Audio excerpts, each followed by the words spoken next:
السلام علیکم ورحمۃ اللہ وبرکاتہ۔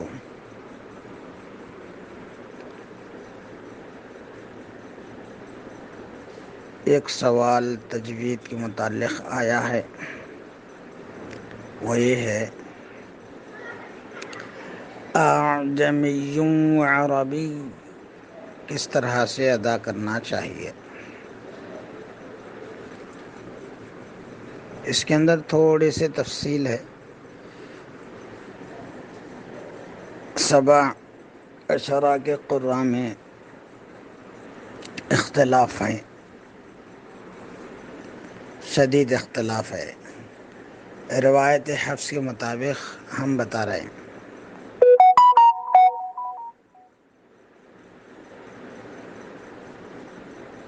پہلی بات یہ ہے کہ حمزہ کی دو قسمیں ہیں۔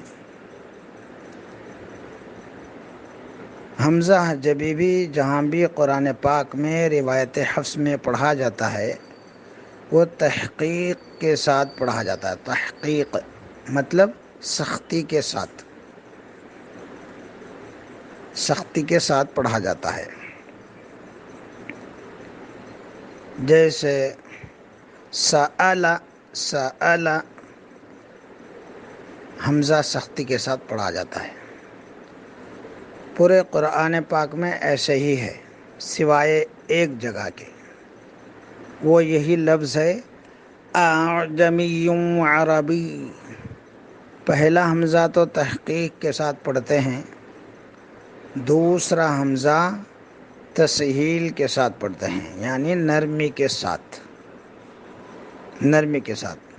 دوسرے حمزہ میں سختی نہیں ہوگی بلکہ نرمی کے ساتھ۔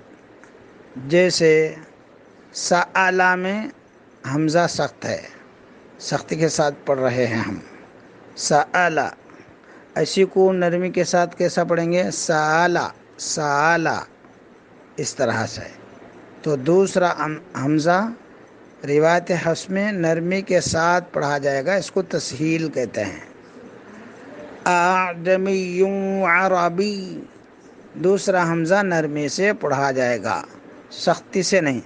اعجمی عربی یہ صحیح نہیں ہے روایت حفص میں، بلکہ پہلا حمزہ سخت ہوگا، دوسرا حمزہ بالکل یعنی نرمی کے ساتھ پڑھیں گے۔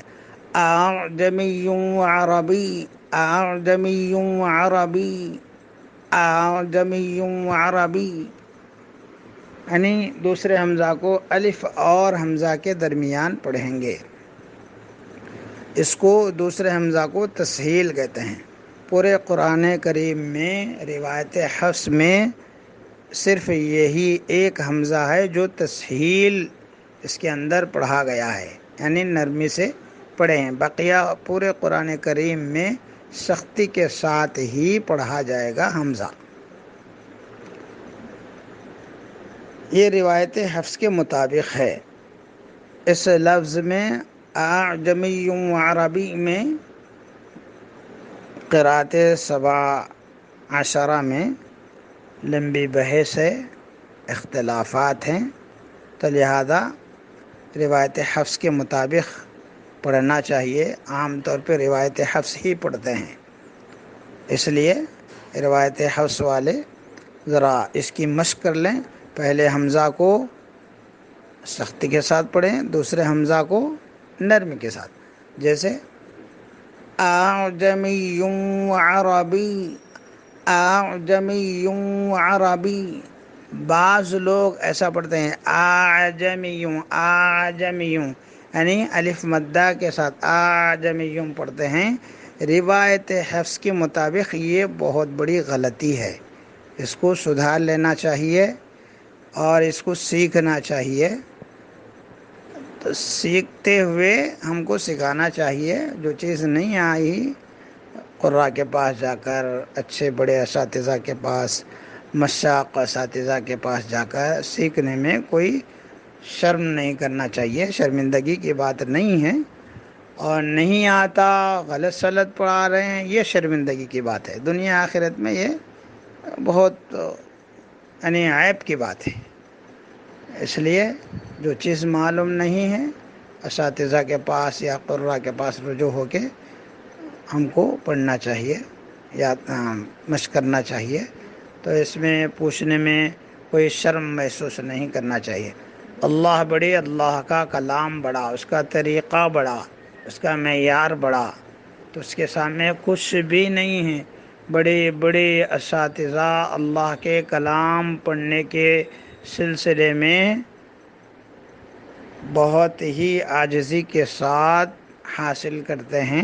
ہم کو بھی حاصل کرنا چاہیے. حضرت تھانوی رحمۃ اللہ علیہ کے بارے میں مجالس ابرار میں لکھا ہوا ہے، جو بھی حضرت تھانوی رحمۃ اللہ علیہ کے پاس آتے تھے اصلاحی تعلق کی بنا پر، حضرت جو ہے جمال القرآن بھی پڑھاتے تھے. شیخ التفسیر کو، محدثین کو، استاد العلماء کو، بڑے بڑے اکابر کو حضرت جمال القرآن پڑھاتے تھے، اور قاعدہ بھی کا جو ہے قاعدے کی اصلاح کرتے تھے، یعنی تجوید پڑھاتے تھے. اللہ کا کلام بڑا، اللہ بڑے، تو لہٰذا اس کے سامنے ہم کو عاجزی کرتے ہوئے سیکھنا چاہیے. سیکھنے میں بھلائی ہے. اللہ ہمیں صحیح پڑھنے اور پڑھانے کی توفیق عطا فرمائے. تو یہ جو ہے روایت حفظ کے مطابق ہے. اس کا طریقہ جمال القرآن میں بھی ہے، اور بہت سارے تجوید کی کتابوں میں ہیں، اور قراءات عشرہ جو ابو الحسن اعظمی جو دارالعلوم دیوبند کے قاری صاحب ہیں، حضرت کی لکھی ہوئی جو ہے عشرہ کی کامل قرآن پاک ہے، اس کے اندر بھی اس کا تذکرہ ہے. جزاک اللہ خیرہ حضرت قاری صاحب دامت برکاتہم. اب بسطت، احط، فرط اور علم نخلقکم کے متعلق وضاحت فرمائیں تو عین نوازش ہوگی. تو کا ادغام قرآن پاک میں 4 جگہ تا میں ہوا ہے. اس کو پڑھنے کا طریقہ کیا ہے اور اس کا ادغام کا نام کیا ہے؟ جواباً عرض ہے کہ سورہ مائدہ آیت نمبر 28 میں ایک لفظ آیا ہے، بسوت، بسوت، بسوت، یعنی تو کی آواز موٹی باقی رکھنا ہے. تو کی موٹی آواز کو باقی رکھنا ہے، بغیر قلقلہ کے پڑھنا ہے، اور پھر تا کو باریک پڑھنا ہے. چونکہ تو استعلا اور اطباق اس کی صفت ہے، یعنی موٹی صفت ہے، زیادہ پر حرف ہے، تو وہ مکمل ادغام تو نہیں ہوتا تا میں، چونکہ تا کمزور حرف ہے. تو کی صفت، مستعلیہ کی صفت، مطبقہ کی صفت باقی رکھتے ہوئے بغیر قلقلہ کے ادغام ہوگا. ادغام ناقص متجانسین کہتے ہیں. دوسرا لفظ ہے سورہ یوسف آیت نمبر 80 میں فرطتم، فرطتم، فرطتم، یعنی تو کی آواز کو باقی رکھنا چاہیے بغیر قلقلہ کے، پھر تا کو باریک پڑھنا. تیسرا لفظ ہے سورہ نمل میں احط، احط، احط. چوتھا لفظ ہے زمر میں آیت نمبر 56 فرطت، فرطت، فرطت. یہ الفاظ ہیں یہ 4 میں ادغام متجانسین ناقص کہتے ہیں اس کو. طا کی آواز باقی رکھنا چاہیے.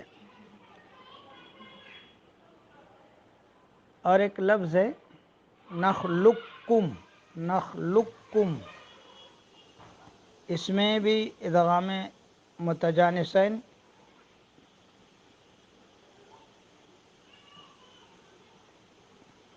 نہیں بلکہ اس میں ادغام متقاربین ہے، چونکہ قریب قریب جو ہے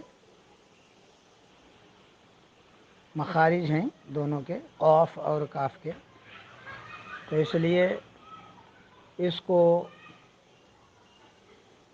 قاف کا کاف میں کامل ادغام، مکمل ادغام کرنا بہتر کہا گیا ہے. علماء نے یہی بہتر لکھا ہے.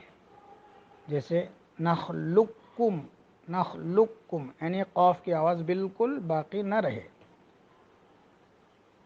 اور ادغام ناقص بھی جائز ہے، جیسے نخلقکم، نخلقکم، نخلقکم. یہ ذرا مشکل ہے لیکن پھر بھی یہ بھی جائز ہے. بہتر تو کامل ادغام ہے، نخلقکم بہتر ہے. تو یہ اساتذہ کے پاس بیٹھ کے اچھی طرح سے مشق لینا چاہیے، مشاق اساتذہ کے پاس. یہ خصوصاً شعبہ حفظ اور ناظرہ جو حضرات پڑھاتے ہیں ان لوگوں کو ضرور اس کو سیکھنا چاہیے، طلباء کو سکھانا چاہیے.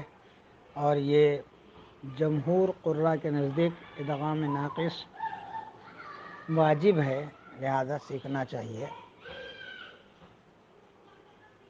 اللہ تعالیٰ سے دعا ہے کہ اللہ پاک ہمیں صحیح پڑھنے اور پڑھانے کی توفیق عطا فرمائے.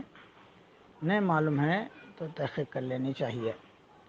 اور یہ جمال القرآن میں بھی اس کا ذکر ہے، اور اصول التجوید میں بھی ہے، اور ضیاء القراءت میں بھی ہے، فوائد مکیہ میں بھی اس کا ذکر ہے، الجواہر النقیہ میں اس کی بڑی تفصیل آئی ہے.